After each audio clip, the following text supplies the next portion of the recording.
আল্লাহ যখন এই পৃথিবী সৃষ্টি করলেন, পৃথিবীর মধ্যে ভাইব্রেশন হচ্ছিল, কাপাকাপি। আল্লাহ পৃথিবীর কাপাকাপি বন্ধ করার জন্য পেরেকের মতো পাহাড়গুলোকে পৃথিবীতে ঠুকে দিলেন, কাপাকাপি বন্ধ হয়ে গেল। এই দৃশ্য দেখে ফেরেশতারা বলে, ইয়া রাব, পাহাড়ের এত শক্তি, আপনার সৃষ্টির মধ্যে পাহাড়ের চেয়ে শক্তিশালী কিছু আছে?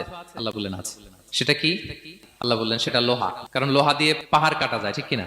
লোহার কথা শুনে ফেরেশতারা অবাক। ফেরেশতারা প্রশ্ন, তাহলে আপনার সৃষ্টির মধ্যে লোহার চেয়ে শক্তিশালী কিছু আছে? আল্লাহ বললেন আছে। কি সেটা? আন্নার, আগুন।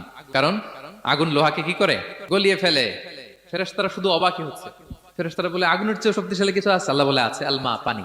কারণ আগুনে দাউ দাউ করে জ্বলে ওঠা আগুনের মধ্যে পানি দিলে আগুন অস্তিত্ব হারায়। ফেরেশতারা শুধু অবাকই হচ্ছে। তারা বলে, তাহলে পানির চেয়ে শক্তিশালী কিছু আছে? আল্লাহ বলেন আছে, রিহ, বাতাস।